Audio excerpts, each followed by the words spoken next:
Hello and welcome into another episode of Locked on Wolves. Today on the show, three more options for the Timberwolves at the number 53rd pick, number 53 pick in Thursday night's draft. Three players that I think could be on the board for the Wolves, and I would actually not mind them taking one that I'm very excited about. We'll get to all that on the show here today. Welcome in. You are Locked on Wolves. You are Locked on Timberwolves, your daily Minnesota Timberwolves podcast. Part of the Locked On Podcast Network. Your team every day.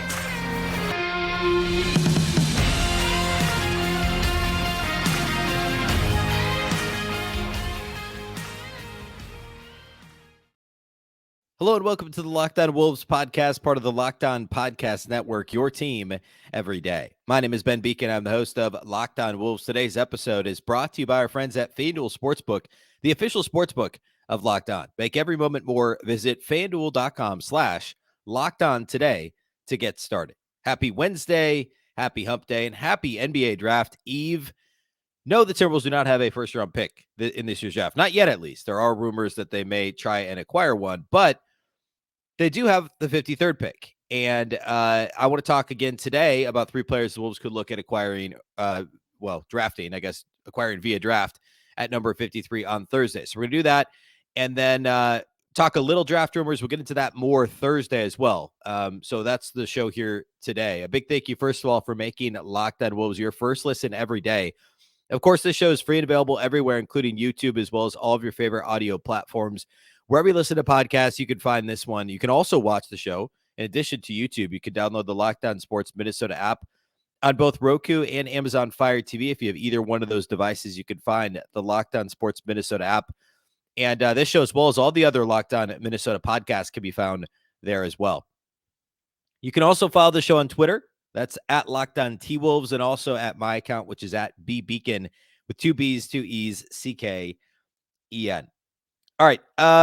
As I mentioned, there's a few mild draft rumors out there. John Krasinski of The Athletic posted an article on, I guess it would have been Tuesday, where he just kind of went down, the list of like, hey, the Wolves would love to acquire a first-round pick. Nothing's imminent. Anything could happen, that sort of a thing. So I think we'll dig a bit more into that. The latest, most up-to-date rumors on Thursday leading into the draft, because at the moment there hasn't been much movement. Like some years we see teams swapping picks, et cetera, in advance, and maybe we'll see some the day of. So I'll touch on that a bit more, and then we'll do kind of my final. It's not really a big board. I guess it'd be pick number 53 big board. I'll rank the players that I've profiled and talk about who I most would want the Wolves to target at 53. We'll do that Thursday. Today, though, three more players. And if you're watching on YouTube, you get a preview of who we're talking about. They're on the side of the screen there. But I want to start. Yesterday, we covered three players. So if you missed Tuesday's show, I talked about Jalen Clark, UCLA, Seth Lundy from Penn State, and then Jordan Miller from Miami. Today, I want to start with Keyontae Johnson from Kansas State. And Keyontae Johnson is a really, really intriguing prospect.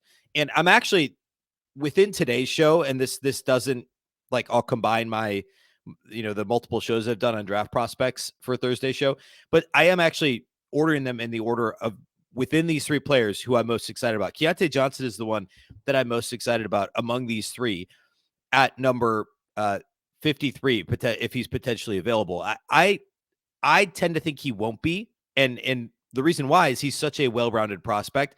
The biggest, I guess I would call it a red flag, is that Keyontae Johnson is the player who had that terrifying collapse when he was on the floor. I think it was in 2020.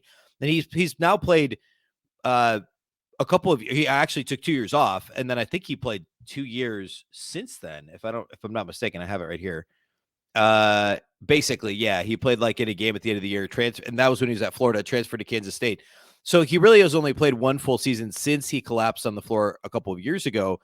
But he was medically cleared. He was cleared again for the draft, and they obviously monitored him all season.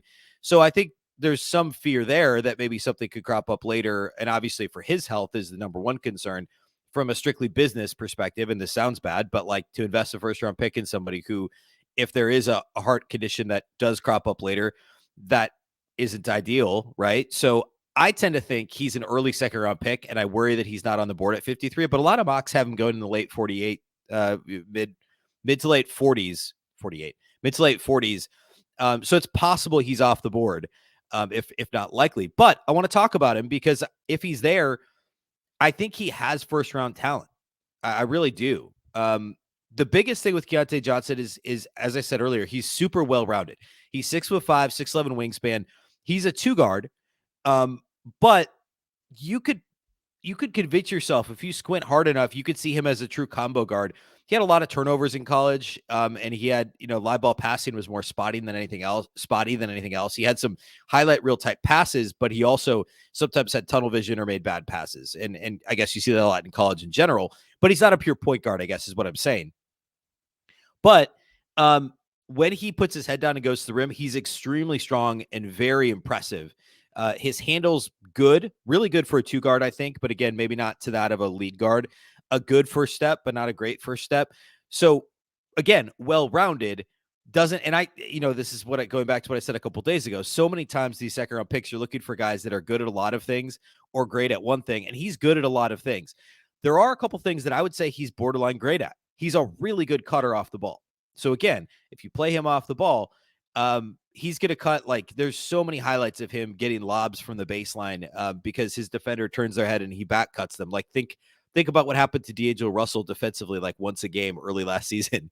That's basically what he was doing to guys, is as soon as their head turned, he was cutting baseline to try and get a lob. He's big enough and athletic enough to do that, even at the NBA level. He's also just a really good cutter in general from the perimeter, not just baseline, but when he sees a lane and he understands the spacing, the floor balance, he's a really, really good cutter. And the Wolves need guys that understand that and have that feel on the offensive end of the floor.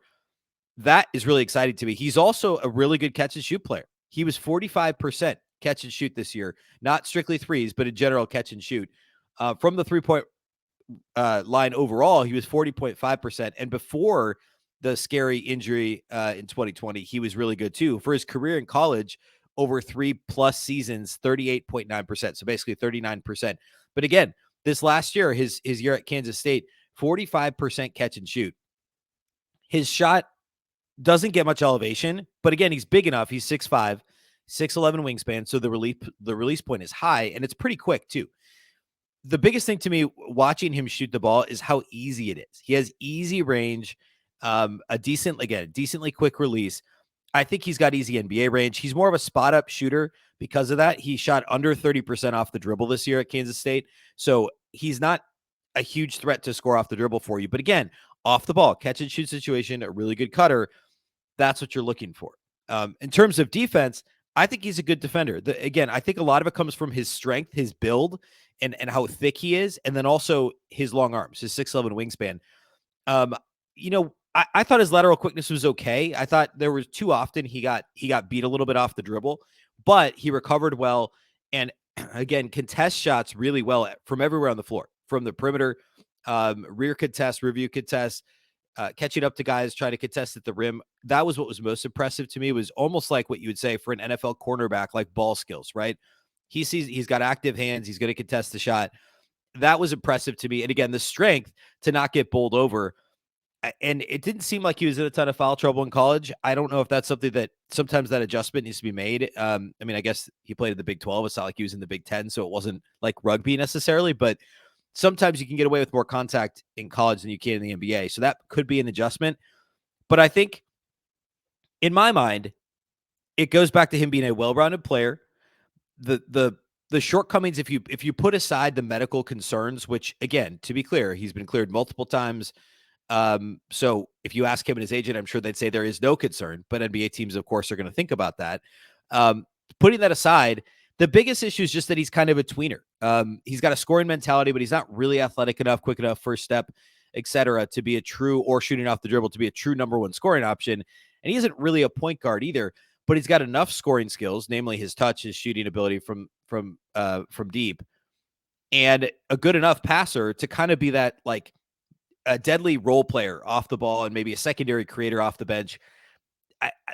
I envision it something of not quite a Jalen Noel role, because Jalen Noel kind of morphed into this, like, I've got to shoot it when I touch the ball last year. And based on how good he was the year prior, it made some sense. But then obviously last season was miserable for Jalen Noel.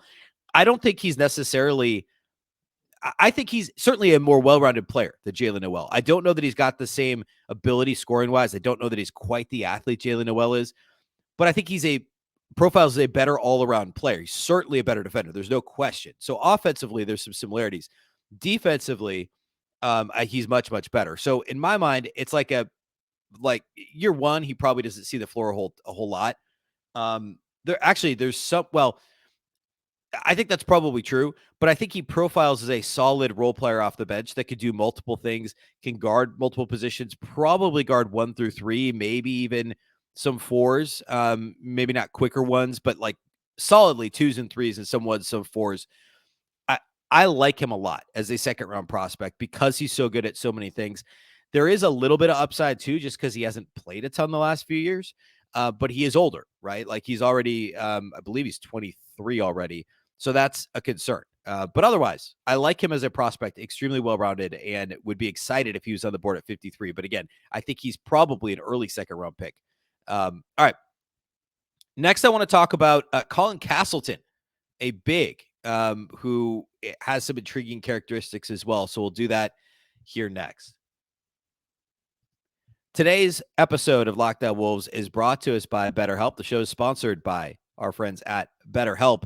If mental health is something that you don't think a ton about or haven't really been able to spend much time thinking about yourself, it's really important to reconsider that. When we spend all of our time giving, and I know I'm guilty of that, as I'm sure many of you are as well, it can leave us feeling stretched thin and burned out. Therapy can give you the tools to find more balance in your life so you can keep supporting others without leaving yourself behind. I've said this before, but 2020 was, for a lot of people, I think, where that kind of shifted. For me, it was kind of coming out of that year, right? I spent a little more time thinking about myself and my family in 2020, and then coming out of it, getting back into quote unquote regular life, things flipped back, and it was a weird transition. And I've spent a lot more time kind of really considering daily my own well-being and mental health. And again, you don't want to leave yourself feeling stretched thin and burned out. And if you're thinking of starting therapy, you really should consider giving BetterHelp a try. It's entirely online.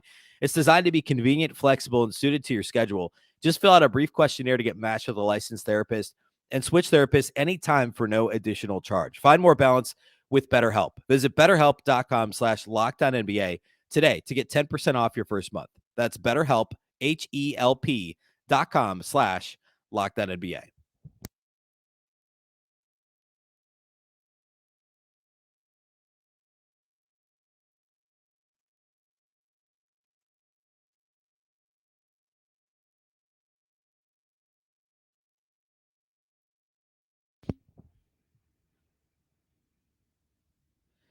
Don't miss Locked On NBA's Draft Live on Thursday night. Pick-by-pick analysis from our stable of local NBA hosts, national reaction from our NBA Big Board hosts, and live check-ins from inside the NBA Draft. Locked On NBA Draft Live, starting at 6:30 Central, 7:30 Eastern on the Locked On NBA YouTube page tomorrow night. That's Thursday. Of course, the Wolves don't have a first-round pick. If they do trade in, though, yours truly will be on the show. If there's a trade, anything like that, I'll be involved. But otherwise, the hosts do a fantastic job in general. So be sure to check that out Thursday night on the Locked On NBA YouTube page. All right, let's talk about Colin Castleton.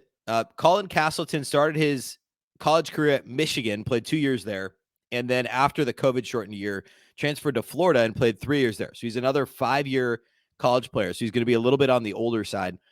And I think he is an intriguing and solid option at 53 if he's there. The headline for Colin Castleton is his defense, number one, in shot blocking. And then I would also say, that's the headline. And then also the fact that he's a big that looks fluid with the ball in his hands, can handle a little bit, looks the part in terms of stepping out and shooting. We'll get more into that, though, because that's also extends to why he's a second-round pick and not a first-round pick. But defensively, he's fantastic. He's an excellent drop pick-and-roll coverage defender. The feel is like he gets it. He understands the spacing. Compare, like, if you're not sure what I mean by that, compare Colin Castleton from this last year at Florida to like Karl-Anthony Towns footage from 4 years ago when David Vanterpool was the associate head coach and defensive coordinator. The Wolves were running exclusively drop. And also Nas too. Towns and Nas had no idea where they should be in drop coverage. They struggled to find the right spacing. Obviously it's different at the NBA level than it is at college, but Colin Castleton gets it. He knows where to be in drop coverage. And that's what the Wolves play like. This isn't the real number, but probably 85% of the time currently. They did a little bit of some other things last year, depending on the personnel on the floor. But that's what Rudy Gobert excels at, right? Castleton knows when to give ground. He has the length to contest. He's athletic enough and quick enough laterally to recover, to chase down ball handlers if they get around him, to block their shots from behind. Again, drop coverage is so much more about understanding the scheme and feel, and also knowing who the opponent is, right? If you're in drop, knowing, are they more likely to pull up from mid-range? Are they more likely to go to the rim? What's more dangerous in this situation? But he did an effective job at doing both. And I thought that was really impressive. With the ball in his hands, he looks really fluid. He can actually put the ball on the floor. It's not something the Wolves need. I know that Chris Finch likes to have guys that are that can do that can push pace. Like obviously Nas does that. Rudy tried to do it this year for whatever reason. But like bigs that can put the ball on the floor and push the ball in transition, he can do that. I don't think that's that attractive of a skill set for the Wolves, because if the ball's in his hands, then it's not in Anthony Edwards' hands or Karl-Anthony Towns' hands, and that's where you want the ball. But that's impressive. Also, he is a really good passer, and there's all sorts of, like, you could find all sorts of clips of him passing from the high post primarily. Like, I could see him, if he was on the Wolves, standing at the elbow at the second unit, and maybe you have like, I don't know, I guess we don't know for sure who's going to be on the roster next year, but say Nickeil Alexander-Walker's back and he's one of your cutters on the perimeter, and you have maybe a backup point guard that's a better shooter. Like I talked about Javon Carter a few days ago, picking him up in free agency, somebody that can shoot 38, 39, 40% from three. You have a couple guys that are cutting, a couple guys that are spacing, and Castleton can stand at the elbow and find shooters and cutters. He's not a savant, right? Like he's not Arvydas Sabonis out there, but he was very capable of doing that in college. And I actually think, like, in my mind, he's standing at the elbow, he's passing, and then he's crashing the glass. He's a pretty good rebounder. The rebound numbers aren't like quite what you'd like them to be for his size, but they're solid. And I think he's competitive on the glass. So I see him at the elbow, kicking it out to a shooter, and then immediately crashing the glass to try and get an offensive board. I think he's got the foot speed to then get back defensively. I don't think we're talking like he's quicker than a Luka Garza in transition. Now he's not Naz Reid either, right? But I think he could get back in transition if he's still crashing the glass offensively. So I think he'd bring an element of offensive rebounding too, which would be sorely needed from the Wolves. I mean, they were a decent offensive rebounding team a couple of years ago with Jared Vanderbilt in the fold, but that went by the wayside last year, and they were also bad defensively, as we know, defensive rebounding wise. So I think he adds that element on the glass. He adds an element as a passing big, and defensively, again, I think he's plug and play, and it would allow you to play drop almost exclusively if either Castleton or Gobert is at center. Now, the problem then becomes, what do you do with Towns on the floor? Do you switch it up when Towns is on the floor? Also, or maybe Towns pretty much only plays the four. So if you draft a Castleton, that means that you're basically locked into playing Towns at the four only if you think Castleton's part of your rotation. And I think there's still advantage to having Towns on the floor as a small, quote unquote, small ball five, even though that's his natural position at times. So that might be a reason the Wolves don't draft him.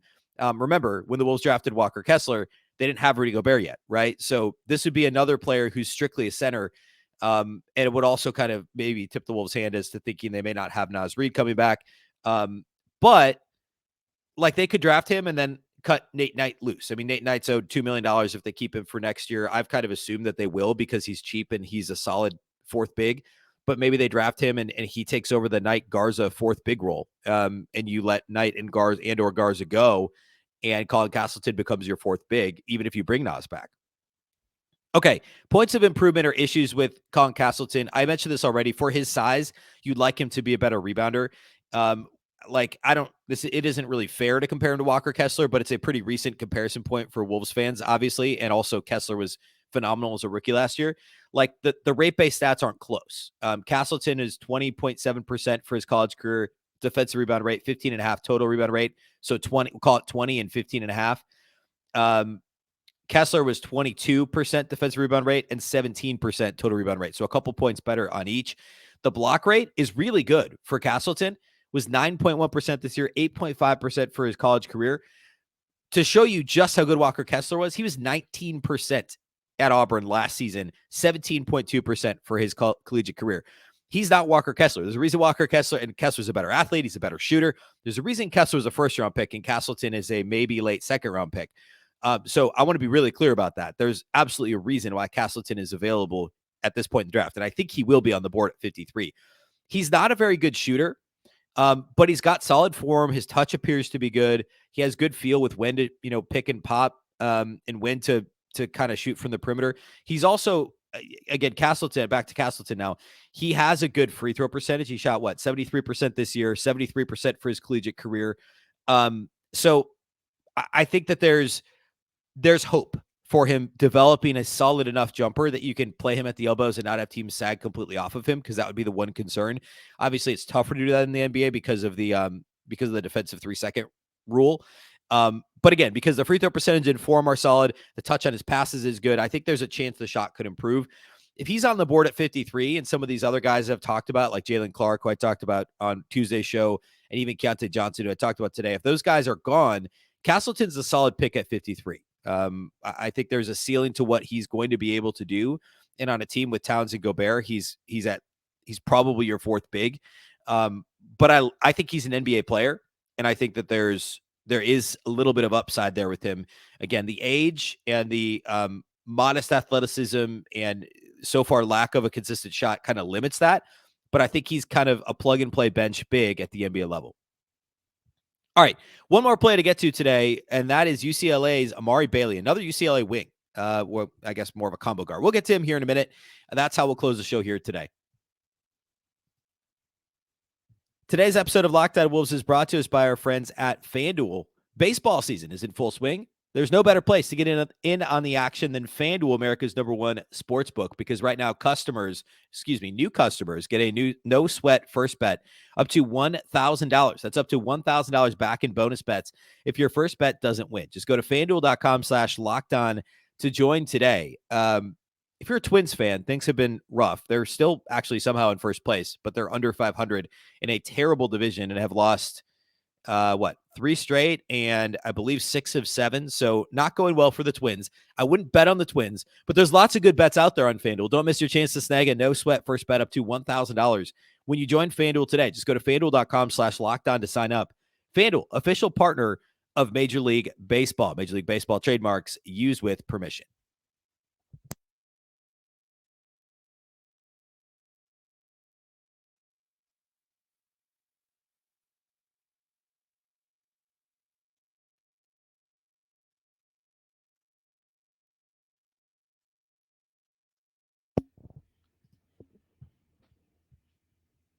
All right, let's close the show here today by talking about UCLA's Amari Bailey. Amari Bailey is, I would say, comfortably a combo guard out of UCLA. He's a one-and-done player. So unlike the last couple guys who have talked about, Keyontae Johnson playing parts of 4 seasons at the college level. Actually, I believe 5 seasons, but again, basically missed 2. And then Colin Castleton playing 5 years at the collegiate level. Amari Bailey's one and done. And so he's very much a raw prospect, and that's why I ranked him 3rd out of these 3 players, where the upside is there. And again, you can swing for the fences in the second round because there isn't necessarily guaranteed money that you're putting towards it, or you could look for a well-rounded rotation player. I tend to think the Wolves are on the hunt for guys who they can plug and play in the rotation because they're a playoff team. They're a team that expects to be much better next year, and they're close to hitting that second salary apron to being in the tax. They need to find rotation guys on the cheap. And I think you could do that in the second round. I think Keyontae Johnson and Colin Castleton are both examples of guys you could do that with, or that could fit that bill. Amari Bailey I think can play at the NBA level pretty much right away, but it's a longer play. It's more of an upside play. Again, just 1 season at UCLA. And I think the reason why you could play him right away at the NBA level is because he's a really good defender. I was surprised after watching him play to see that he only had a 6'7" wingspan. He's 6'4" with a 6'7" wingspan. I think he plays longer than he is defensively. He's really good at contesting shots, and that's where that wingspan shows up, right? From pretty much any angle. I thought he got beat a little bit off the dribble, and he seemed to rely a little bit on recovery speed and his length, that it won't necessarily play the same way or be as effective at the NBA level as it was in college, but he's still a good defender. And again, the length how good it seemed like he could contest a shot at almost any angle. Like he could recover a contest in the mid range. He could contest at the rim. He was really good at closing out on the perimeter. He had active hands, passing lanes, getting hands on dribbles, on guys' dribbles. I thought that certainly plays, right. Activity is a huge thing.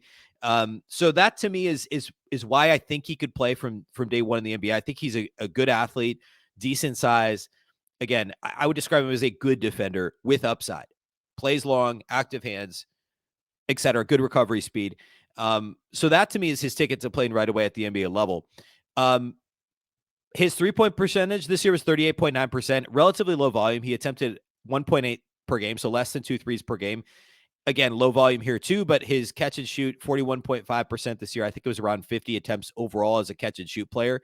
That's a good number, 41.5% for a player who played 1 year in college. So I think his mechanics are a little wonky.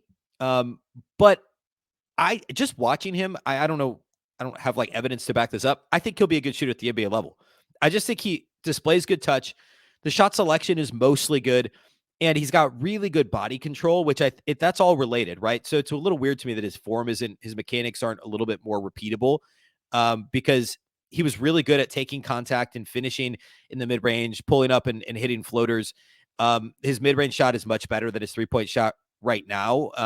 I worry a little bit about his build and if he's got the strength. He's listed at 6'5", measured 6'4", I think at the combine, but listed at 6'5", 185 pounds.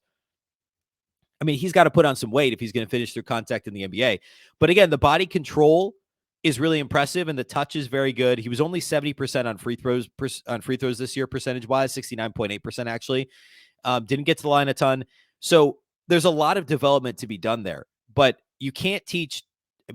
You can't easily teach touch. You can't easily teach body control. All that stuff comes really naturally to Amari Bailey. And so in my mind, there's a lot of scoring upside there. And I think he can step in and kind of show. I think he's probably a G League guy the first year. I think there's a lot of development to be done. I also worry about his build when it comes to defense, where I think technically he's pretty strong. And again, the length, the active hands, all those things are really good. And again, you can't teach them, but there are a lot of things that you can teach that he needs to improve. He needs to build up his body a little bit, needs to get an NBA conditioning or really strength program. He needs to improve the consistency on the jumper, the mechanics, etc. But the length, the overall feel on both ends, I think is good. Passing was, again, it was spotty. Again, a one and done player, really young guy. I think there's a lot of development to be done passing the ball too. He needs to be a little bit less sloppy. I think he's a combo guard at the NBA level. I don't think he'd have a role on this year's Timberwolves team, but I like his upside and I like the things, those unteachable things, if you want to call them that. He has those already. And it just is going to take a couple of years before he's a rotation guy. And the Wolves at that position, like Wendell Moore is a little more of a wing than he is a combo guard.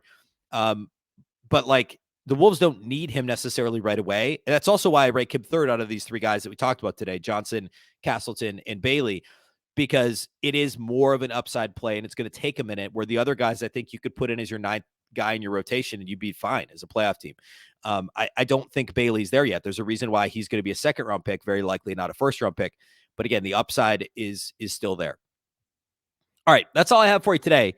I do want to say, though, what I want to do Thursday. So everydayers, when you listen tomorrow, I want to kind of sum up who my top picks would be for the Wolves at 53. I also want to talk rumors. So if there's anything out there Wolves tangentially related, I want to unpack that Thursday. The live NBA draft show on the Locked In NBA YouTube channel is Thursday night. So, second screen it if you're watching the draft on ESPN or NBA TV on your TV. Or just go ahead and cast YouTube or use your whatever app, whatever device you use on your TV to watch through YouTube and watch the Locked In NBA show on your TV. If I could speak for all of Locked On, I think we do a fantastic job of producing the show. And again, if the Wolves do anything significant, I'll be on the show live as well. So be sure to tune into that Thursday night. And again, this show will post early Thursday with kind of some final thoughts of the draft. If the Wolves do something major, we'll do kind of an emergency show late Thursday. Otherwise, if the Wolves just stand pat at 53 or something like that, we'll do a regular show Friday that'll break down their pick at 53 and draft night as a whole. So that's what we'll do here the rest of the week. A big couple of days, even with only one pick, it's still exciting. The NBA draft is around these parts. So Get excited for a big day on Thursday. That's all we have for you today. A big thank you again for making Locked On Wolves your first listen every day. Of course, this show is free and available everywhere, including YouTube, as well as all of your favorite audio platforms. You can also watch on the Locked On Sports Minnesota app on both Roku and Amazon Fire TV. You can also follow on Twitter at Locked On T-Wolves and also at Beecken. That's with 2 B's, 2 E's, C-K-E-N. Of course, the Locked On Wolves podcast is part of the Locked On Podcast Network. Remember, the Locked On Network is your local experts on all the biggest stories. Once again, I'm Ben Beecken. This is the Locked On Wolves podcast, and we'll catch you next time.